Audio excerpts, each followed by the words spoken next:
मुक्ताईनगर में इस बार राजनीतिक मुकाबला बेहद रोचक हो गया है। एक तरफ भारतीय जनता पार्टी का पैनल तो दूसरी तरफ शिंदे गुट का पैनल आमने सामने खड़ा है। रक्षा खडसे ने कहा कि उप मुख्यमंत्री एकनाथ शिंदे बड़े नेता है, मैं उनका सम्मान करती हूं, लेकिन जैसे ही मुक्ताईनगर के स्थानीय मुद्दों की बात आती है मुझे ही टार्गेट किया जाता है। उपमुख्यमंत्री आज मुक्ताईनगर मध्ये जाहीर सभा घेत आहे, काय बोलणार याविषयी? आपल्याला सगळ्यांना माहिती आहे की आता पूर्ण राज्यभरामध्ये नगर पंचायत किंवा आपल्या नगरपालिकेचं इलेक्शन हो घातलं आहे आणि त्यासाठी प्रत्येक मतदारसंघामध्ये त्या पक्षाचे त्यांचे नेते येऊन सभा घेत आहे। तर साहजिकच मुक्ताईनगरमध्ये पण भारतीय जनता पार्टीचाच पूर्ण पॅनल उभा आहे, समोर शिंदे गटाचं पॅनल उभा आहे। तर त्या संदर्भात आज इथे आदरणीय शिंदे साहेब आपले मुख्यमंत्री येत असतील। दुसरीकडे आपलेच मित्र पक्ष आहेत, आता आपल्या विरोधामध्ये ते प्रचारासाठी येत आहे, काय बघा असं आहे की इथले विषय वेगळे आहे मुक्ताईनगरचे। नक्कीच आदरणीय शिंदे साहेब या राज्याचे मुख्यमंत्री आहे, त्यांचा आदर मलाही आहे आणि खूप चांगले नेते आहेत, त्याच्याबद्दल काही वाद नाही। पण जेव्हा इथे स्थानिक लेवलवर पक्षाचा विषय येतो आणि जेव्हा आमच्या पक्षाबद्दलही सांगितलं जातं किंवा स्पेसिफिक फक्त मला घेऊन टार्गेट केलं जातं आणि कार्यकर्त्यांना इथे आमच्या डावललं जातं, तर अशा वेळेस एक इथली खासदार म्हणून माझं पण कर्तव्य आहे की ह्या स्थानिक स्वराज्याच्या निवडणुकांमध्ये कार्यकर्त्यांना पुढं करणं गरजेचं आहे। कार्यकर्त्यांची ही निवडणूक आहे आणि म्हणून भारतीय जनता पार्टीचाच पॅनल पूर्ण उभं करायचा मी निर्णय घेतलेला आहे। आज आमदार साहेब चंद्रकांत पाटील हे जर किती म्हणत असले की ही लढाई खडसे विरुद्ध पाटील आहे, असा शब्द तर मी माझ्या तोंडून कधी काढलेला नाही आहे। मी आधी सुरुवातीपासूनच हे सांगते की ही निवडणूक कार्यकर्त्यांची निवडणूक आहे। आपले जे व्यक्तिगत वाद आहे ते चालणारच आहे आणि पुढे राहणारच आहे, तो विषय वेगळा ठेवला पाहिजे। जेव्हा कार्यकर्त्यांच्या निवडणुका येतात तेव्हा आपण कार्यकर्त्यांसाठी आपण लढलो पाहिजे, कार्यकर्त्यांसाठी आपण पुढे आलो पाहिजे आणि ह्या निवडणुकीकडे पण तसं त्यांनी बघितलं पाहिजे। त्यांनी काल आरोप केलेला आहे की रक्षा खडसे यांनी भूखंड लाटलेला आहे।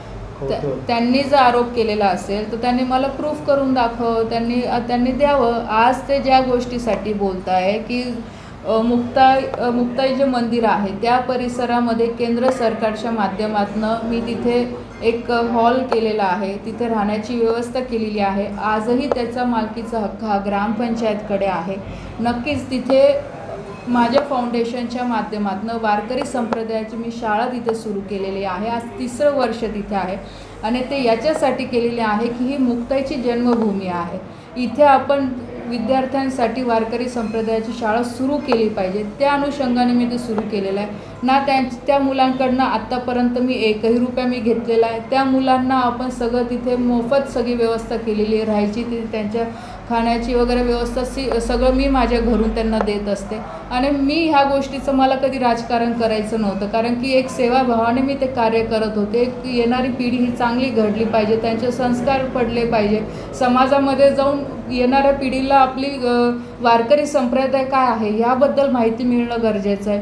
ह्या परिसरामध्ये वारकरी संप्रदायाचं एक वातावरण निर्माण झालं पाहिजे की जेणेकरून आपण चांगलं एक आपलं जे मुक्ताईचं हे तीर्थक्षेत्र आहे किंवा मुक्ताई नावाने आपलं गाव फेमस आहे, तर मुक्ताईचं पूर्ण जो इतिहास आहे तो लोकांपर्यंत या विद्यार्थ्यांच्या माध्यमातून पोहोचला पाहिजे, ह्या उद्देशाने मी सुरू केलं। जर माझ्या त्याचं थोडंही स्वार्थ जर जनतेला वाटत असेल तर मला कधी तुम्ही दाखवून द्या किंवा सांगून द्या। आजही तुम्ही जाऊन तिथे बघू शकतात, त्या मुलांशी बोलू शकतात, त्या पालकांशी तुम्ही बोलू शकतात, ते तर ओपन आहे, ते काही मी असं बंदिस्त ठेवलेलं नाही की इथे कोणी जाऊ शकत, सगळे जाऊ शकतात।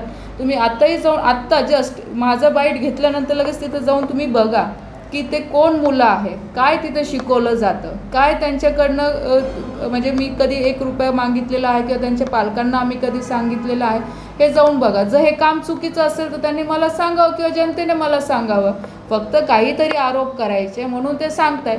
दुसरी गोष्ट त्यांनी इथे शाळेची गोष्ट केलेली आहे। माझ्याकडे सरकारची ऑर्डर आहे, जी जागा मी पुनर्वसनची घेतलेली आहे ती सरकारी नियमच्या अनुषंगाने 25 लाख मी तिथे भरलेलं आहे, त्याची ऑर्डर पूर्ण आहे।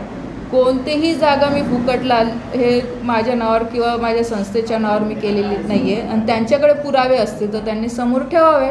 हे तर डॉक्युमेंट सगळे उपलब्ध आहे, सरकारकडे त्याचा रेकॉर्ड आहे, पण त्यांना एक नावाचीच आमची ॲलर्जी असल्यामुळे ते असं त्यांना जे वाटेल ते धरून लावतात सगळे विषय. दुसरा आपल्याच मतदारसंघामध्ये आज बोदवडमध्ये नकली नोटा सापडलेल्या आहेत. निवडणुकीच्या पार्श्वभूमी काय बोलणार याविषयी? बघा, ह्या संदर्भातली तर मला अजून माहिती नाही आहे, पण जर असं काही प्रकार होत असेल तर नक्की शासन म्हणून त्याच्यावर कारवाई केली जाईल. त्याच्यात कुठेही कोणाला सोडलं जाणार नाही आणि अशा प्रकारे ह्या निवडणुकीच्या काळामध्ये शासनाच्या माध्यमातून सगळं लक्षपूर्वक काम केलं जातं. शासनही पूर्ण लक्ष ठेवून आहे. त्याच्यामुळे ज्यांनी कोणी हा प्रकार केला असेल तो समोर येऊन त्यांच्यावर कारवाई होईलच. दुसरा, भाजपा कार्यकर्त्याकडे काल 25 लाख रुपये रोकड सापडले असं निलेश राणे यांनी निवडणूक आयोगासोबत छापा मारला होता. अजून त्याचं काही सिद्ध झालेलं नाही आहे. जोपर्यंत पुरावे समोर येत नाही तोपर्यंत मी त्याच्यावर काही भाष्य करावं असं मला काही वाटत नाही.